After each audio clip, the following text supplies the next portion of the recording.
بسم اللہ الرحمن الرحیم۔ آج کی کہانی کا ٹاپک ہے گورگن۔ میری یہ کہانی کراچی میں واقع ایک پرانے قبرستان سے تعلق رکھتی ہے جو بڑی شخصیات کے یہاں دفن ہونے کی وجہ سے بہت مشہور ہے۔ یہ ان دنوں کی بات ہے جب اس قبرستان میں جمیل نامی ایک گورگن تھا۔ کسی مرنے والے کے لیے پلاٹ دینا اور پھر اس کو دفنانے کے تمام اخراجات کا تخمینہ بتانے کے متعلق کام اس کے ذمہ تھا۔ اس کام کے لیے اسے اچھا خاصا منافع ملتا تھا۔ یہ کچھ ماہ پہلے کی بات ہے جب میری ملاقات اس سے ہوئی۔ وہ وہاں کا سب سے پرانا گورگن تھا۔ ایک دن میں نے اس سے یوں ہی پوچھا کہ جمیل، کیا کبھی اتنے لمبے عرصے میں قبرستان میں تم نے کوئی عجیب یا پراسرار واقعہ دیکھا، یا تم نے دن یا رات کے وقت کوئی ایسی بات محسوس کی جس کی وجہ سے تم ڈر گئے ہو؟ تب اس نے مجھے ایک عجیب اور پراسرار واقعے کے متعلق بتایا جسے سن کر میرے رونگٹے کھڑے ہو گئے۔ اس نے بتایا کہ جب میں 2009 میں کراچی آیا تھا تو ایک دن پہلے دوپہر کے وقت ایک فیملی جو مجھے میاں بیوی لگ رہے تھے میرے پاس آئے اور انہوں نے کہا کہ ان کی بچی فوت ہو گئی ہے جسے وہ لوگ ایک بوسیدہ سے تابوت میں لائے تھے۔ لباس سے وہ لوگ خوشحال لگ رہے تھے، لیکن تابوت کی حالت بتا رہی تھی کہ اسے انہوں نے نیا خریدنے کی بجائے کہیں سے پرانا ہی حاصل کیا ہے۔ ایسا انہوں نے کیوں کیا تھا؟ ایسا صرف میں سوچ ہی سکتا تھا۔ انہوں نے اس بچی کو دفنانے کے لیے مجھے اچھا منافع دیا۔ میں نے اپنے ایک ساتھی کے ساتھ مل کر اس بچی کے لیے ایک مناسب جگہ دیکھ کر قبر کی کھدائی شروع کر دی۔ ہمیں اس دوران ایک بات بہت عجیب اور ناگوار گزری کہ وہ دونوں ہمیں ہمارا معاوضہ دے کر اپنی بچی کو دفنائے بغیر ہی واپس چلے گئے۔ ہم نے پھر زیادہ نہیں سوچا کیونکہ ہمیں معاوضہ مل گیا تھا، اسی لیے قبر تیار کرنے کے بعد ہم دونوں نے مل کر اس بچی کے تابوت کو آہستہ اور احتیاط سے قبر میں اتارا۔ ہم باہر نکلنے ہی لگے تھے کہ اچانک میری دائیں جانب سے تابوت کا ڈھکن ذرا سا سرک گیا۔ اچانک میری نظر اس کے اندر لیٹی بچی پر پڑی تو دیکھا کہ اس کا چہرہ زرد پڑ گیا تھا اور اس کی آنکھوں سے آنسو نکل کر اس کے گالوں پر بہہ رہے تھے۔ یوں لگتا تھا جیسے وہ بچی رو رہی ہو۔ یہ منظر صرف میں نے ہی دیکھا تھا کیونکہ میں اسی طرف تھا جس طرف سے ڈھکن تھوڑا سا ہٹا تھا۔ میں نے گھبرا کر جلدی سے ڈھکن دوبارہ برابر کیا اور تابوت کو احتیاط سے قبر میں رکھ دیا۔ پھر قبر کو بند کر کے ہم باہر نکل آئے۔ اس کا ذکر میں نے اپنے دوست سے نہیں کیا کہ کہیں ڈر نہ جائے۔ یہ رات کے تقریباً 10 بجے کا وقت ہوگا جب میں اپنے گھر سے نکل کر روزانہ کے معمول کے مطابق قبرستان کا چکر لگانے کے لیے نکلا۔ میرا گھر قبرستان کے باہر والے گیٹ کے جانب ایک چھوٹے کوارٹر پر مشتمل تھا۔ میں نے شادی نہیں کی تھی، اس لیے میں اپنے کوارٹر میں اکیلا ہی رہتا تھا۔ میرا دوسرا دوست شہر میں رہتا تھا لیکن وہ کام کرنے کے لیے یہاں آتا تھا۔ اس وقت وہ اپنے گھر پر ہی تھا، لیکن میں گھر سے باہر نکل کر قبرستان کی جانب بڑھ رہا تھا۔ قبرستان کے بڑے گیٹ سے گزر کر میں جب اندر داخل ہوا تو مجھے کچھ ہی دور ایک بڑے اور پرانے پیپل کے درخت کے نیچے چند بچے بیٹھے دکھائی دیے۔ چونکہ قبرستان میں بہت کم روشنی تھی، کہیں کہیں لوگوں نے اپنی مدد آپ کے تحت اپنی حیثیت کے مطابق کچھ روشنی کا بندوبست کر رکھا تھا، ورنہ محکمہ اوقاف سے تو اس بات کی بھی امید نہ تھی۔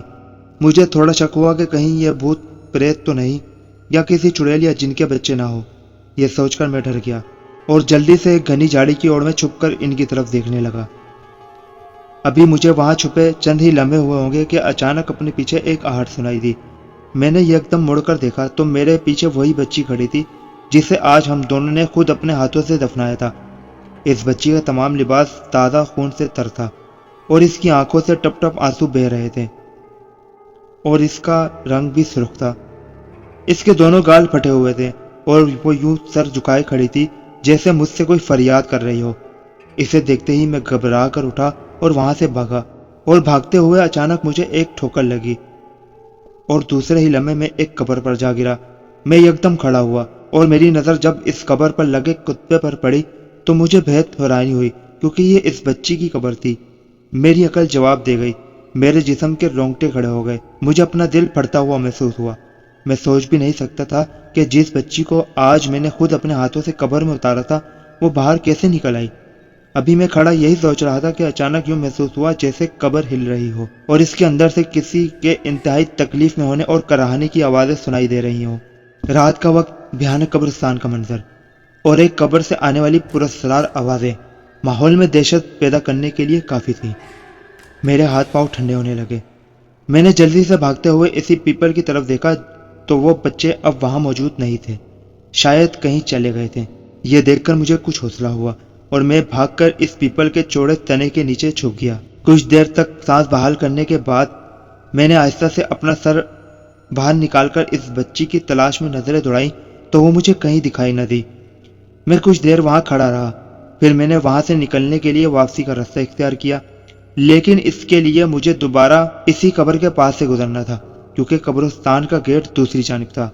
میں اپنی تمام ہمت جمع کر کے جیسے ہی اس قبر کے نزدیک پہنچا تو میرے منہ سے چیخ نکل گئی اور مجھے چکر سے آنے لگے، کیونکہ وہی پراسرار لڑکی اپنی قبر پر لگے کتبے پر بیٹھی ہوئی تھی اور اس بار اس کی آنکھیں مجھے گھور رہی تھی۔ رات کا اندھیرا ہونے کے باوجود اس کی آنکھوں کی سفید پتلیاں نمایاں تھی۔ اس کے پاس ایک کدال رکھی ہوئی تھی۔ وہ بچی مجھے دیکھتے ہی اپنے ہاتھوں سے اس کدال کی جانب اشارہ کر رہی تھی، یوں لگ رہا تھا جیسے وہ مجھے اس کدال سے اپنی قبر کھودنے کے لیے کہہ رہی ہو۔ میں شش و پنج میں کھڑا ہونکوں کی طرح اس کی طرف دیکھا رہا تھا کہ اچانک ایک دھماکے سے قبر پھٹی اور اس میں سے آگ کی لپیٹیں نکلنے لگی۔ وہ منظر دیکھ کر میری رہی صحیح ہمت بھی جواب دے گئی اور میں نے وہاں سے بھاگنے کے لیے جیسے ہی ارادہ کیا تو مجھے یوں لگا جیسے کسی نے میرے پاؤں میں لوہے کی بیڑیاں ڈال دی ہو۔ پھر یکدم کسی نے میرا ہاتھ پکڑ کر کھینچا۔ میں نے اس طرف دیکھا تو وہی بھیانک لڑکی میرا ہاتھ تھمے میرے نزدیک کھڑی تھی اور اس کے دوسرے ہاتھ میں وہی کدال موجود تھی۔ پھر نہ جانے مجھے کیا سوجا کہ میں نے اس کے ہاتھ سے کدال لے لی۔ جیسے ہی کدال میرے ہاتھ میں آئی تو فوراً قبر سے نکلنے والی آگ یوں بجھ گئی جیسے کسی نے اس پر مٹی ڈال دی ہو۔ میں نے یکدم اس بچی کی جانب دیکھا تو وہ بھی اس آگ کی طرف ہی دیکھ رہی تھی۔ میں نے کچھ سوچتے ہوئے جلدی سے قبر کو کدال کی مدد سے اس کی جانب سے کھودنا شروع کر دیا جس طرف سے آگ کی وجہ سے قبر بچ گئی تھی۔ پھر جیسے ہی میری کدال تابوت سے ٹکرائی وہ کافی جل چکا تھا۔ میں نے احتیاط سے ایک جانب سے اس کا ڈھکن اٹھا کر دیکھنا چاہا تو وہ لمحہ میری زندگی کا ایک بھیانک لمحہ تھا۔ میں نے دیکھا کہ تابوت خالی تھا۔ اف میرے خدایا، یہ کیا تھا؟ میں نے جلدی سے اوپر کی طرف نگاہ ڈالی تو وہ بچی قبر پر کھڑی مسلسل رو رہی تھی اور اس کی آنکھوں سے ٹپ ٹپ خون کے قطرے قبر میں اور میرے لباس پر گر رہے تھے۔ پھر یکدم میرے دماغ میں بجلی کے کوندے کی مانند ایک خیال آیا اور دوسرے لمحے میں فوراً قبر سے باہر نکلا اور اس بچی کو احتیاط سے پکڑ کر قبر میں پڑے تابوت میں دوبارہ لٹا دیا۔ وہ بچی خاموشی سے مجھے سب کرتے دیکھتی رہی۔ بچی کو تابوت میں لٹاتے وقت اس کے چہرے پر چھا جانے والا سکون مجھے آج بھی یاد ہے اور اس کے آنسو بھی تھم گئے تھے۔ تابوت کا ڈھکن اچھی طرح بند کر کے دوبارہ قبر سے نکلا اور قبر پر اچھی طرح مٹی ڈال کر اس پر کھڑے ہو کر کچھ قرآنی دعائیں جو میری ماں نے بہت اچھی طرح مجھے سکھا دی تھی وہ پڑھ پڑھ کر اس قبر پر پھونکی اور بچی کے اصال ثواب کے لیے بہت سی دعائیں مانگ کر واپس گھر آ گیا۔ میرے ذہن میں یہی بات گونج رہی تھی کہ اسے قبرستان لانے والے دفنانے سے پہلے بھاگ گئے تھے اور اس پر دعائیں وغیرہ بھی نہیں پڑی تھی۔ شاید اس لیے اس کی بے چین روح بھٹکتی پھر رہی تھی اور تکلیف میں تھی۔ جب میں نے اسے باقاعدہ دوبارہ دفن کر کے دعائیں پڑھی تو اسے سکون آ گیا۔ پھر میں نے دل میں یہ عہد کر لیا کہ جب بھی کوئی مردہ دفناؤں گا تو خود ضرور اس کی قبر پر کھڑے ہو کر اس کی بخشش کے لیے دعائیں مانگوں گا۔ آج بھی جب اپنی زندگی کا یہ عجیب اور پراسرار واقعہ یاد آتا ہے تو خوف سے میرے رونگٹے کھڑے ہو جاتے ہیں۔ اصال ثواب میت کے لیے بے انتہا ضروری ہے۔ ہم جب بھی قبرستان جائیں تو میتوں کے لیے اصال ثواب ضرور کیا کریں۔ کسی اور ویڈیو کے ساتھ ملوں گا۔ اللہ حافظ۔ پاکستان زندہ باد۔